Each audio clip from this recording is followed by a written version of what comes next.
This is Thomas Square, a small green spot in the midst of the city all around it. Right now it's more than a park. It's a symbol of the importance of including the citizens, the people of Oahu, in decisions about how the island should be developed. There is such a people movement beginning now. The city and county government is sponsoring an island-wide program to get the grassroots level involved in planning the development of their communities. Through neighborhood boards and community associations, people will finally get the chance to work with government to plan their neighborhoods instead of having it all decided for them by developers and city planners. The idea is that the grassroots level may not be experts, but they do know a lot about what's good for their communities, and they have a right to take part in deciding what will happen to them. It's an innovative plan. Oahu is the first county in the nation to try it out on such a broad scale. This film was begun with the intention of explaining the importance of getting involved in the preparation of new development plans on September 17th at McCoy Pavilion. The city and county held a seminar that weekend for all the neighborhood board representatives who came to find out how to get this citizen input process to work in their communities. This seemed to be the beginning of a new commitment on the part of government to include the people in the planning process. Then, 3 days after the seminar, the City Council approved construction of a 35-story luxury condominium to be built across the street from the Academy of Arts, adjacent to Thomas Square. Since then, outrage and distrust have been expressed by some of the public, who say that not only is it too high a building for this area, it's another example of government decision-making without public input. We spoke to some of the people who attended a protest rally at Thomas Square. Well, I think the government is very unresponsive. I think it's most responsive to the developers and the businessmen. And I've been to a number of other things in the past, and I feel unless the people make a concerted demand, the government has never sided on the part of the people. And we have to go out time and again to make our demands and let our representatives hear our wishes. Well, you see this big show they put on about community input, grassroots input. They put on a big show, they set up the neighborhood boards and everything else. And all of this, if you watch their action, it is just to anesthetize the people's energy, you know, get them involved in all kinds of activity, but the real show goes on still behind the scene. And if the people don't get together and show some action, by body, not by petition, not by letter, because they won't listen to these things. You have to come out and demonstrate, and this is the only way they will listen. I'm not sure if it's bureaucracy, if it's favoritism, a long entrenched system of backslapping, incompetence. I have no idea at all what the source is or how to solve it. I know it causes huge amounts of bitterness amongst people like us. Several government officials argue that they are responsive and that the opportunity for community input about this condominium was provided at 2 public hearings in 1976 and at several committee meetings since then. They say these opponents didn't show up then, so it was up to the council to make a decision based on what information they had. If we had a referendum-type government, as an example, where these issues were then voted upon in each community, fine. Then the elected legislator would have a very clear-cut path in which he would go. But we don't have referendum, we have a representative type of government in which the people place this trust or judgment in you. We're not advocates, you know, in that sense of the word. And just because, you know, a legislator votes against the wishes of the community, it doesn't mean he doesn't represent them as such. However, this has been the kind of thinking that has been going on. What hopefully we will do in the development plan process is that we will try to intercept these things before they happen. They're catching on, but slowly, that they must listen to the people. They must hear the people, not just their reasons, but their intuitive sense of what is right and what ought to be.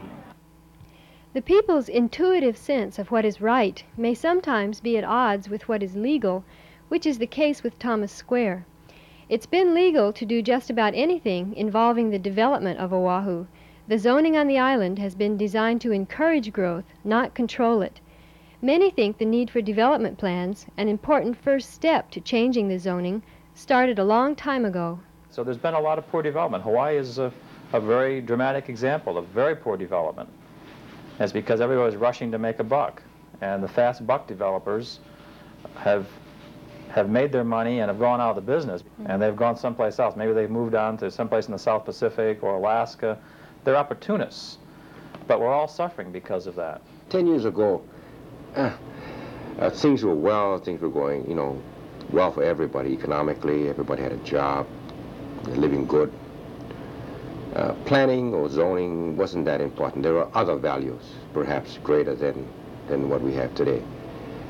After the smoke cleared and people saw what was happening and saw how much they did not have, you know, in terms of some of the other values.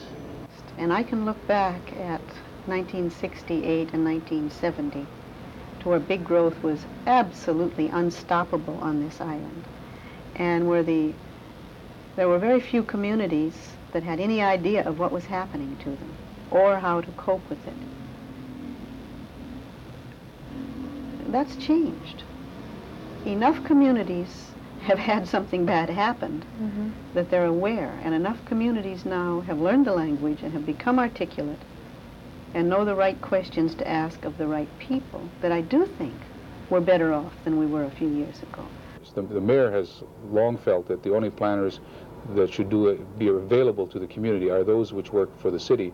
Even if they were to want to put themselves in the position of the community and look at the problems through the community's eyes and give their advice without fear or without thinking what the administration might want, there still might not be the same degree of trust on the part of the community groups to accept their advice because of that doubt. We have to be very cautious and wary about the whole thing, and I don't think we can trust the city based on their past experiences of just going ahead and making decisions without consulting the people. The unique thing about the development plans is this has never happened before. The public has never had an opportunity to get involved from the beginning of a long-range planning process. This time we can get in on the beginning of a comprehensive plan, so there's a hope there, there's potential. This whole general picture of the overall settlement of Oahu is up for grabs in the development plan. Although government by the people is one of the basic premises our system operates on, the people have been given very few opportunities in the past to take part in the planning process. Bruce Stark, one of the developers of Yacht Harbor Towers and the proposed condominium by Thomas Square, has some doubts about people doing the planning. Unfortunately, I have a very low opinion of the intelligence level of the basic citizen. And I don't think his interest is in the right place in some cases either. I don't believe that people can be left to contribute too much. I think you can listen to what they say. You may glean some good ideas, but basically I think planning should be left in the hands of experts. And they should plan the communities for the people. And if the people don't like it, then they go to a different community, I guess. They live there. But they certainly have the right of mobility. Nobody's locking them down and balling and chanting them to a particular location. After all, we don't expect them to be professional planners. That's our job. It's our job to get the best thinking of the community as to how they want their area to develop, and then it's up to us to translate that into what we think is the most logical approach to presenting the development plan to the City Council.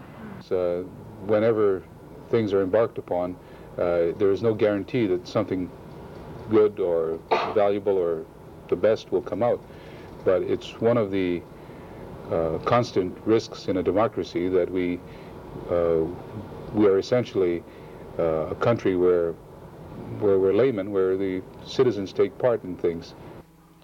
What makes the development plan process so risky is that these plans will affect every aspect of this island's growth for the next 25 years. The state government has estimated that there will be over 1 million people living on Oahu by the year 2000. The job of the people in the development plan process is to decide where that population will live and work, where the jobs, parks, homes, agriculture, and industry will be, and how much resort development to allow. Also, which parts of the island should be developed first, and what kinds of buildings will be best in which areas.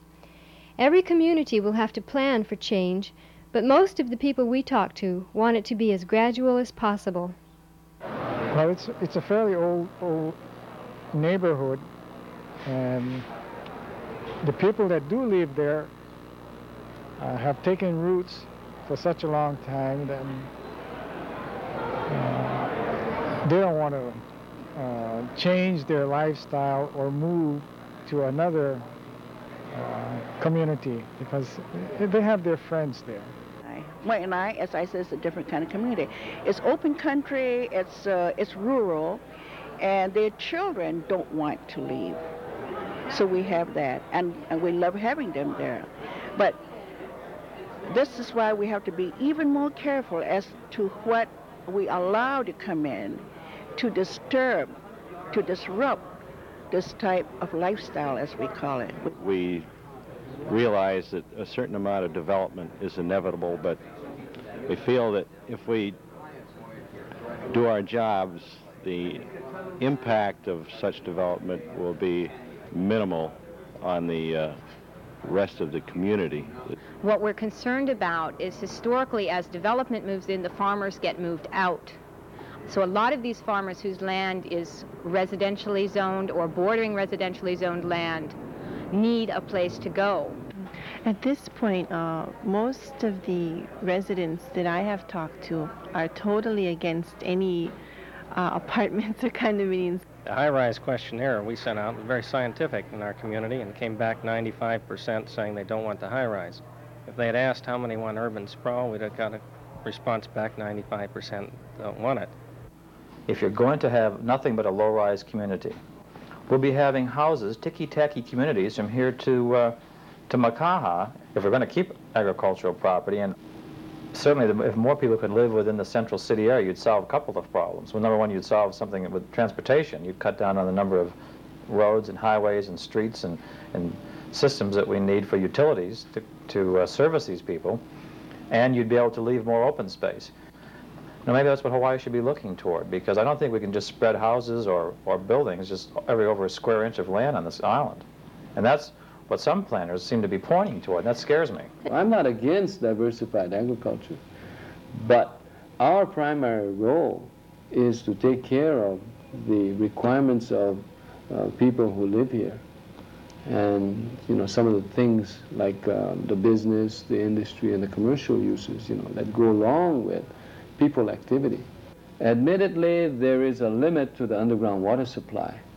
However, there are surface water supplies, there are brackish water supplies, there's trade-off possibilities as far as the use of sewage effluent by agriculture and, you know, thereby lessening their take from the underground system. There's the ocean all around us.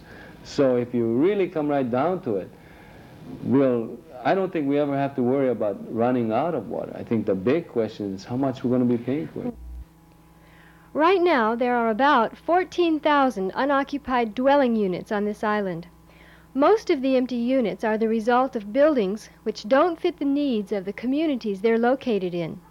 Few people want to move out to the country in order to live in a high-rise condominium. Communities will have to decide on the type of homes they can accommodate, and there will have to be a sharing of social responsibility in this respect. Kuhio Park Terrace is the largest public housing project in the state, and, like almost all other public housing on Oahu, it's located in Kalihi. We have practically all of the public housing units in Kalihi Palama and Kalihi Valley, so we've got them all. If the federal government is planning to build any more, they ought to do it somewhere else, not in Kalihi Palama. And we're going to oppose any attempt to have any more. Our area is so far built up right now that it would be pretty hard to identify any location that could accommodate a low income. We don't have any raw land. Our shopping areas are of such that it would not be too conducive to a low income family. Our area is a little unusual. It is of the middle income and upper income brackets. It is a lovely area, and we should try to maintain it a nice, desirable residential area for Honolulu. We have the beautiful slopes of Diamond Head with the homes there, the Waialae and the Kahala beach fronts. Honolulu needs nice areas for the above average family. I think that our job is going to be to show the people in this community that there are certain problems that need to be resolved. And by all of them working together and knowing that if, for example, Kalihi doesn't want any more public housing, that in order to meet that need, it's going to have to go someplace else. But I think it's more of making people aware of the problem, that it's not just a Kalihi problem, but it's an island-wide problem, and then try to face up to that issue and resolve it. I can see that as being a problem, definitely, yes. I think this is what the political process is, and we're all involved in this political process as, quotes, grassroots input. And I think it will be a matter of which particular group of citizens, either in a community association or in a neighborhood board, has the most leverage in this respect. Maybe this is an unfortunate part of the whole process, but at least we have a direct input. Accommodating a population also means finding the best way to move people from their homes to their jobs. Communities will have to get together on this one. Everybody needs transportation, but nobody wants a bus stop in front of their house. Residents of communities which now have Transco-Olau highways passing through their neighborhoods feel the need for a third highway, but always through some other community's valley. Rush hour traffic from Halawa to Hawaii Kai is so bad that both the city and the state want to push mass transit, but communities located along proposed routes are wary of the possible impact on their neighborhoods. They're planning to put a mass transit, a 14-mile stretch with the end terminus at the Kahala Mall. We are in favor of mass transit. We are in favor of having a stop at the Kahala Mall, but we're definitely against a end terminus being in the Kahala Mall either temporary or permanently. It appears that the greatest need for mass transit is going to be from the Hawaii Kai area. I think a fixed guideway has an appeal to a lot of people. Anyone who's lived in a city where there's a subway system or something similar to that. And I know in my own case, I was really taken by the idea when I first heard about it, because here's a single strip, you know, our whole city seems to be just kind of a natural for a fixed guideway. But we've had some really severe reservations of late when we find out that what the possible ramifications of a fixed guideway might be. That is, at each station that there would be rezoning and there'd be condominiums going up and so forth. And that's really very, very difficult to square with our original idyllic idea of a little streetcar plowing up and down Cal Highway. And so I think at the moment, we're the people in our neighborhood board, on our neighborhood board, probably would not be in favor of extending the guideway any more than it's proposed for now, and that's to stop at Kahala. More people participate, then you're going to see that different areas, communities do have certain kind of interests, and then they begin to understand that what they're trying to do themselves may not be what the other people want. Until we get the people together, we don't know. The impact that a fixed guideway has on communities, as well as the specifics and the basic need for a guideway, are topics that there is some disagreement on between the city and the state transportation departments. We asked E. Alvy Wright from the State Transportation Department whether we need a 14-mile rapid transit system. I don't think it's needed now. I do not think that we've given express buses and van pools a try. I feel that we can, without taking additional property, without relocating any people, that we can provide high occupancy vehicle lanes for mass transit and paratransit van pools that will run us well into the 1990s. Then the decision be made of whether we have to go to the extreme cost and financial burden of a fixed guideway, together with the very significant social impact. Well, I think Chinatown shows that. The fact that people are living near the urban core on limited incomes, but as soon as a guideway goes through, those values are bound to go up. A guideway does stimulate growth. Stimulate growth. Growth will occur anyway, but it certainly will occur more rapidly with a guideway. I don't know that this would, we put in this thing and it'll spur that kind of growth. I think we're putting it in because we anticipate this growth. If the station is located on the freeway, I don't think that too much development will take place unless we wipe out those residential areas. But I think that as the citizens are looking to participate in the development plan, they should have a say in how that area should be developed. You know, it isn't automatic that development will take place just because it's possible. I think the people should decide this for the communities. The best plans and the most thorough citizen input won't accomplish much if the zoning which exists on the island isn't changed to fit the plans of the communities. This could involve some massive downzoning to prevent legal but unwanted development from springing up. Communities can initiate downzoning through development plans, but the final decision belongs to the City Council. There's enough land urban zoned and zoned for residential or apartment on this island to keep the construction industry growing for years. The law is very gradually being looked at on whether you can downzone, and generally the developing consensus across the country is that yes, a community can downzone as long as it doesn't do it on a piecemeal basis. Once we establish the development plans and we come to some sort of an agreement, I think we're going to find that there's an excessive amount of zoning compared to what will be planned. I think that exists right now. Kahaluu is a perfect example because it was an area that was zoned before there was planning. Planning followed zoning. Planning differs with zoning. Zoning there in Kahaluu calls almost for the whole area of the shoreline area of Kahaluu to become heavy industrial. And it's zoned for that today, which is obviously ridiculous. There's a lot of major developments pending right now on Oahu that have been either approved or about to be approved by the City Council. And we feel that's a colossal mistake in terms of the development plans because it's making a lot of commitments right now before the plans are ready. So our position at Life of the Land is that there's a real need for a one-year moratorium on all major developments on Oahu. Also, a moratorium would give a lot more meaning to the development plan process.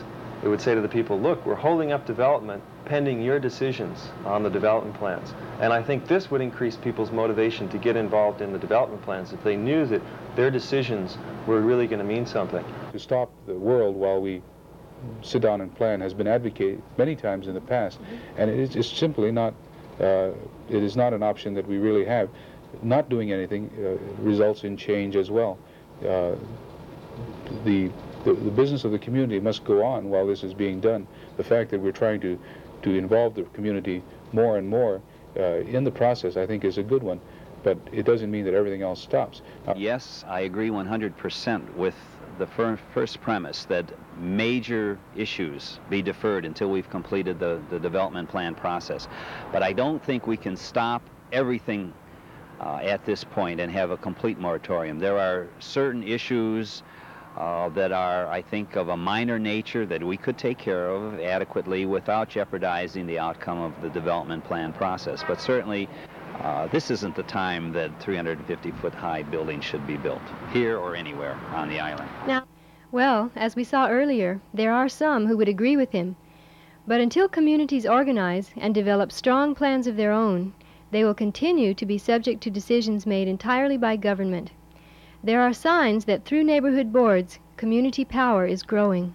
Of course the council's afraid of community power. You know, that's what it's all about. The council right now holds total power, and if the council didn't have that total power over development, if it was shared with the neighborhood boards and with the communities, the council would definitely be hurting. And I hope that's what happens. I hope the power gets decentralized away from the city council as a result of the development plan process. I felt that way before at the early part, but now with this process going through and we've learned to the working through the general plan what has happened. Anyway, from my side, I see that there's a need to get the people from the start. I don't see a threat from them. Maybe some do, but I don't. It's possible always to feel when there are people involved, other people involved in either giving advice or in working up plans for which there would be a strong pressure to accept unchanged, that this somehow dilutes power. But I don't really feel that should be viewed as a threat. It should be viewed as an opportunity more than anything else. Please everyone. And obviously, if the neighborhood board takes a position which may not necessarily be the position of the community, and I have had that experience on several occasions, then what do? You see, I think that the inference here is that the neighborhood board can never be wrong. And what we have to, they should be subject to the same scrutiny and the same open door and open air policies that they subject government to. This is not always true.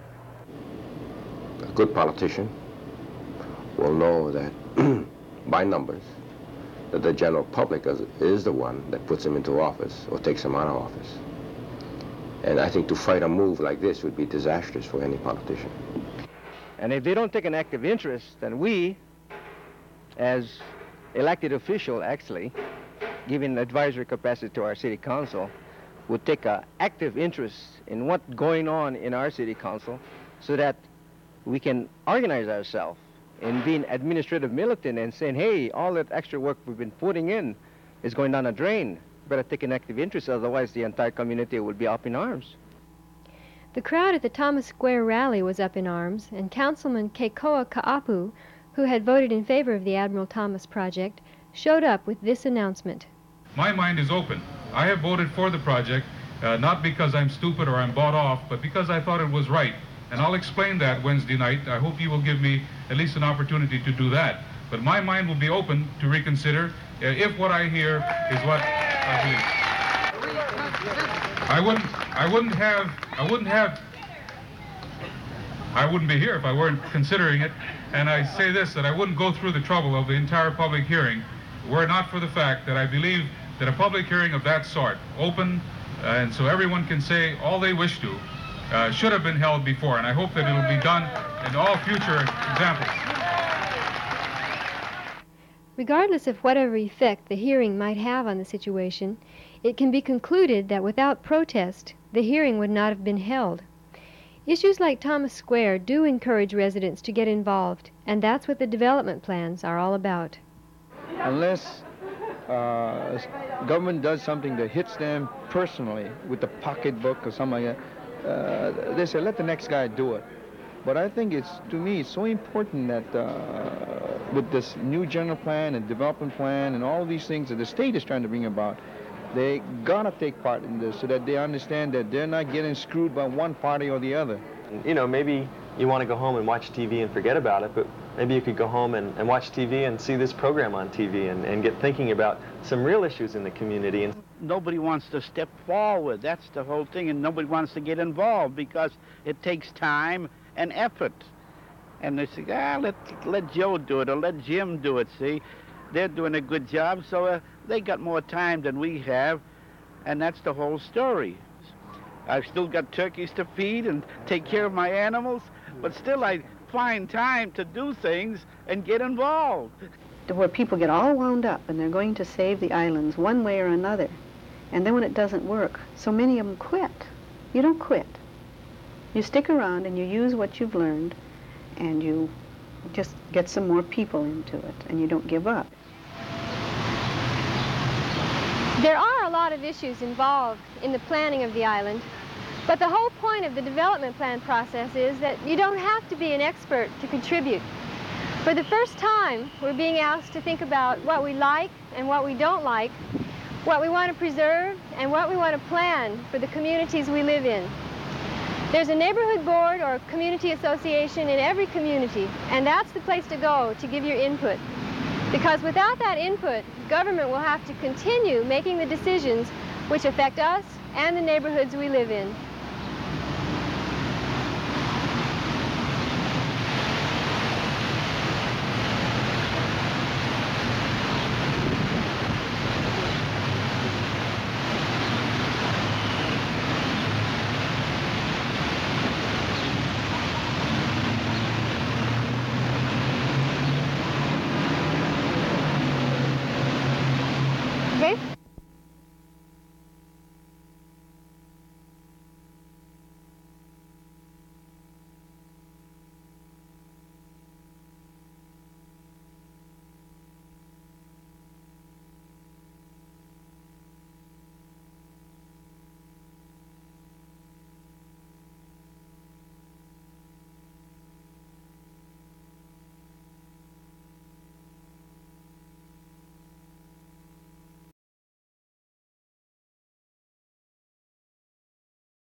it looks today.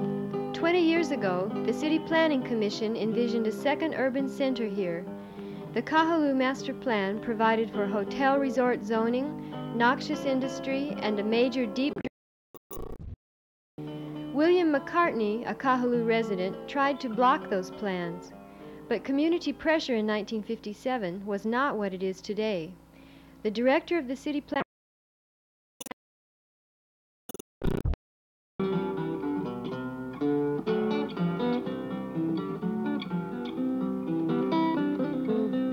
The Kahaluu community surrounds the northern end of Kaneohe Bay. The Ahupua'a, which reach down to the bay, extend up to the coast.